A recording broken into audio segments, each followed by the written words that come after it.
बिहार में ये बताइए कि क्या विज़न लेकर के आप आए हैं, यहाँ क्या करने वाले हैं? और विजन तो चाहे बिहार हो या कोई और प्रदेश हो, सब जगह जिस तरह से भाजपा के नेतृत्व में जो सरकारें चल रही हैं या भाजपा के सहयोग जो सरकार चल रही है, वहाँ आम जनता त्रस्त है। बिहार सरकार की हाल ये है कि यहाँ कोरोना महामारी पूरे दुनिया में पैर पसार रही है और जो सभी जगह पे लोग अपने अपने प्रयास कर रहे हैं, लेकिन यहाँ डॉक्टर जो हैं वो रेडों में घूम रहे हैं और महिला नर्सेज जो हैं वो बेचारी जो हैं इतने इतने पानी में घूम रही हैं। वो अपना बचाव, अपनी सुरक्षा नहीं कर पा रही। आम जनता की सुरक्षा कैसे होगी? तो देखिए, भ्रष्टाचार चरम सीमा पे है और डबल इंजन की सरकार के लोग जो हैं, मुख्यमंत्री घर से नहीं निकल रहे हैं। कि आप जो है दलित की राजनीति करते हैं, तो ये कहाँ तक जायज़ है? क्या जात पात वाली राजनीति को छोड़ करके आगे बढ़ने का अभी समय नहीं है? देखिए, आरोप तो नहीं है। आप कह रहे हैं मेरे ऊपर आरोप लगते हैं। मैं तो दलित समाज से आता हूँ, मैं दलितों की राजनीति करता हूँ, उसमें कोई शक नहीं है। नहीं तो दलितों की ही राजनीति, तो सवर्णों से मतलब पीछे हट रहे हैं, सवर्णों का साथ नहीं देंगे आप? मैं साथ जब मुझसे मांगे उनका साथ भी दूंगा। मैंने कहा साथ जब कोई मेरे पास मदद के लिए आएगा मुझे कोई दिक्कत नहीं। और मैं सवर्ण भाइयों से भी कहना चाहता हूँ कि बहुत दिन से तो हमारे लोग उनके पीछे खड़े होकर राजनीति कर रहे थे, अब वो हमारे लोगों को वोट देकर आगे बढ़ाएं। सामाजिक न्याय में उनकी भी तो भागीदारी होनी चाहिए। राजा का बेटा राजा थोड़ा बनेगा। तो अब नौजवान तैयार हैं प्रदेश की बागडोर संभालने के लिए। अब वो लोग तैयार हैं जो चाहते हैं प्रदेश में बदलाव, तो सब लोग उनकी मदद करनी चाहिए। जाति देख के वोट नहीं देंगे क्या? अगर हमारे कार्य अच्छे हैं और हम अच्छे कार्य करने के लिए बिहार में आए तो स्वर्णों को वोट देने से क्या दिक्कत है? नमस्कार, आप देख रहे हैं बिहार वाणी। मैं हूं आपके साथ रितेश शर्मा। बिहार में अभी चुनावी मौसम है और इस बीच जो है कई सारी नई नई पार्टियां उभर करके आ रही हैं। इसी बीच जो है आज आज़ाद समाज पार्टी है, उनके संस्थापक हैं चंद्रशेखर आज़ाद। उन्होंने बिहार में आगाज़ रखा है, बिहार को बदलने की इनकी मनोकामना है। क्या विज़न है उस पर हम इनसे बात करने वाले हैं अभी।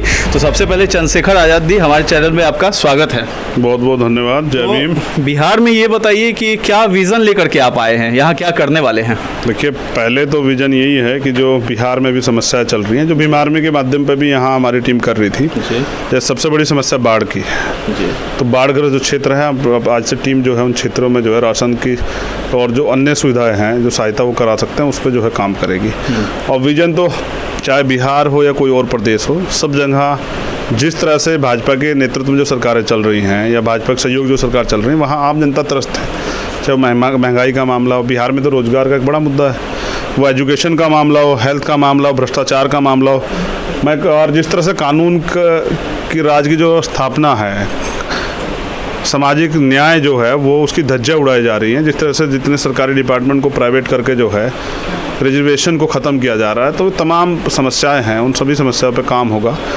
और अभी में बिहार सरकार की हाल ये है कि यहाँ कोरोना महामारी पूरे दुनिया में पैर पसार रही है और जो सभी जगह पे लोग अपने अपने प्रयास कर रहे हैं, लेकिन यहाँ डॉक्टर जो हैं वो रेडों में घूम रहे हैं और महिला नर्सेज जो हैं वो बेचारी जो हैं इतने इतने पानी में घूम रही हैं। वो अपना बचाव, अपनी सुरक्षा नहीं कर पा रही। आम जनता की सुरक्षा कैसे होगी? 1 महीने पहले एक पुल बना था, मैं पिछली बार आया था, तो वो पुल जो है 1 महीने में ढह गया। तो देखिए, भ्रष्टाचार चरम सीमा पे है और डबल इंजन की सरकार के लोग जो हैं, मुख्यमंत्री घर से नहीं निकल रहे हैं। आम जनता जो है इंतजार लगाए बैठी कब सीएम कोई घोषणा करेंगे, तो सीएम पे कुछ घोषणा करने को नहीं है। चंद्रशेखर आज़ाद जी, ये बताइए कि जिस तरीके से जो आप पे भी आरोप लगते हैं कि आप जो है दलित की राजनीति करते हैं, तो ये कहाँ तक जायज़ है? क्या जात पात वाली राजनीति को छोड़ करके आगे बढ़ने का अभी समय नहीं है? देखिए, आरोप तो नहीं है। आप कह रहे हैं मेरे ऊपर आरोप लगते हैं। मैं तो दलित समाज से आता हूँ, मैं दलितों की राजनीति करता हूँ, उसमें कोई शक नहीं है। नहीं तो दलितों की ही राजनीति क्यों? आपने मेरी बात पूरी नहीं सुनी। मैं सिर्फ दलितों की राजनीति करता हूँ, ये बात गलत है। मैं दलितों के साथ पिछड़ों की भी, अन्य धार्मिक अल्पसंख्यकों की भी, मुसलमानों की भी, आदिवासियों की भी, महिलाओं की भी, तमाम कमज़ोर वर्ग के लोगों की, और किसी को सताया जाता मैं उसकी जाति नहीं पूछता हूँ, मैं सबकी मदद करता हूँ। तो आरोप लगाना सरकार का काम है, मीडिया का काम है। हमारा काम है अपने काम को अंजाम देना और हम उसमें बखूबी जो है सफल भी हो रहे हैं। सबसे बड़ी बात यह है कि देखिए, मेरी लड़ाई किससे नहीं है, लेकिन मेरी राजनीतिक भागीदारी का एक जो आंदोलन है, बहुजन हिताय बहुजन सुखाय का, जिसमें मेरे नेता हैं माननीय काशीराम साहब, और वो ये कहता है कि वंचित समाज को भी जो है सत्ता में स्थापित होने का मौका मिलना चाहिए। तो मेरी लड़ाई किससे नहीं है। देखिए, स्वर्णों के पास बहुत सारी पार्टियां हैं, उनके पास जो है बीजेपी है, कांग्रेस है, उनके पास जो है आम आदमी पार्टी है, लेफ्ट की पार्टी है, बहुत सारी पार्टियां हैं। हमारे लोग उसमें सिर्फ झंडा उठाते रहते हैं। तो मैंने ये पार्टी इसलिए बनाई कि यहाँ दलित भी, यहाँ पिछड़े भी, यहाँ मुसलमान भी, यहाँ आदिवासी भी, यहाँ महिलाएं भी, या अन्य धार्मिक अल्पसंख्यक भी, जिसकी जितनी संख्या बढ़ी उतनी उसकी हिस्सेदारी के आधार पर जो है झंडा ना उठाएं, नेता बने और अपने समाज का भला करें। तो सवर्णों से मतलब पीछे हट रहे, सवर्णों का साथ नहीं देंगे आप?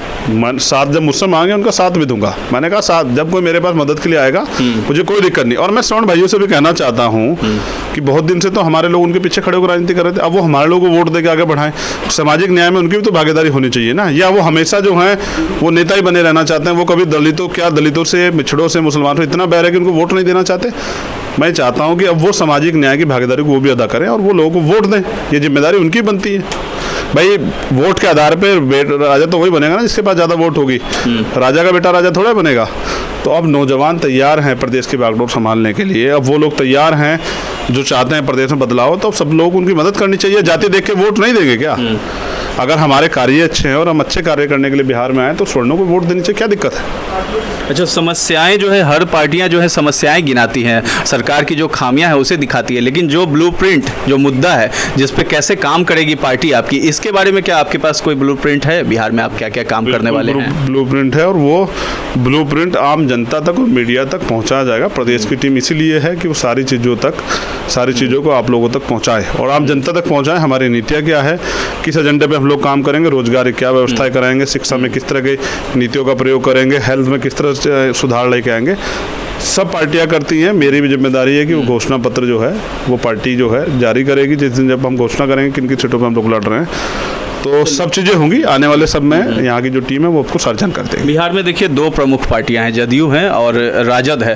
तो जदयू में नीतीश कुमार मुखिया हैं और राजद में अभी तेजस्वी यादव है। तो सबसे पहले नीतीश कुमार के बारे में आप क्या सोचते हैं और उनकी जो मौजूदा सरकार है यहाँ किस तरीके से काम कर रही है? और दूसरा सवाल मेरा एक साथी है कि तेजस्वी यादव, उसके बारे में क्या सोचते हैं? वो जिस तरीके से लालू यादव पे भी लगा था कि चलिए पिछड़ों की वो मतलब पिछड़ों को उठाने का काम किया, लेकिन अभी जो है तेजस्वी यादव उनके सुपुत्र वो कह रहे हैं कि हम जो है जात पात से उठ करके और पिछड़ों नहीं सब की राजनीति करेंगे, सबको बराबर का दर्जा देंगे। तो दोनों के बारे में क्या राय आप रखते हैं अपनी? देखिए, मैं किसी के बारे में क्यों राय रखूं, मैं सिर्फ अपने बारे में राय रखना चाहता हूं कि हाँ, मेरे जब तक मैं हूं, कमज़ोर वर्ग के लोग अपने आप को असहारा बेसहारा महसूस ना करें और अपने आप को असुरक्षित महसूस ना करें। सबको अधिकार है, लोकतंत्र है, व्यक्ति आज़ादी है। कोई क्या सोचता है ये उनकी दिक्कत है या उनकी अपनी इच्छा है। मैं किसी पर टिप्पणी नहीं करना चाहता। पार्टी बिहार में आई है तो बिहार में जैसे मौजूदा सरकार है तो उसको उसमें आपने कमी देखी होगी, आखिर क्या कमी है? मैं अपनी टिप्पणी पहले ही कर चुका हूं कि ये सरकार है 15 साल से आज तक बाढ़ में कोई रोकथाम नहीं कर पाई है। बाढ़ से निपटने के लिए आपके पास उपाय है? मैंने बताया ना, ये मैं वो ब्लूप्रिंट दूंगा मैं आपको, और जब हमारी सरकार होगी आपको सवाल करने का पूरा अधिकार होगा और बाढ़ से दिक्कत होगी तो जो भी समस्या है उन सब समस्या पे क्योंकि सरकार काम करती है। जब हमारे लोग सत्ता में बैठे होंगे तो हम आपको सवाल करने का मौका नहीं देंगे। आपको अच्छा लगेगा कि बाढ़ से कहीं परेशानी नहीं होगी। गठबंधन भी कीजिएगा। रोजगार जो सबसे बड़ी समस्या है उस पर नीतीश कुमार फेल है। कानून का जो राज स्थापित होना चाहिए, महिला सुरक्षित हो, आम आदमी अपने सुरक्षित महसूस करे, उस पर सरकार फेल है। इन सब चीज़ों पर हम लोग मजबूती से काम करेंगे और आपको भी, मीडिया के लोग भी बड़े जो हैं सुरक्षित हैं, उनको भी कोई पीट देता है, कोई जो इनके कैमरे तोड़ देता है, हम प्रयास करेंगे उनकी सुरक्षा करें। हाँ, गठबंधन कीजिएगा आगे जब सरकार बनती है तो बनाने के लिए। देखिए, भाजपा को रोकने के लिए, सांप्रदायिक ताकतों को कमजोर करने के लिए किसी साथी की मदद लेनी पड़ी या मदद करनी पड़ी, दोनों काम किए जाएंगे। पहला प्रयास ये है कि खुद को मजबूत करना और उन लोगों को आगे बढ़ाना जिन लोगों के दिल में व्यापार की भावना नहीं है, राजनीति मदद की भावना है। खिदमत करने के वजह से कारण जो लोग आज समाज में काम कर रहे हैं उन लोगों को जो आगे बढ़ाने का काम किया जाएगा। धन्यवाद।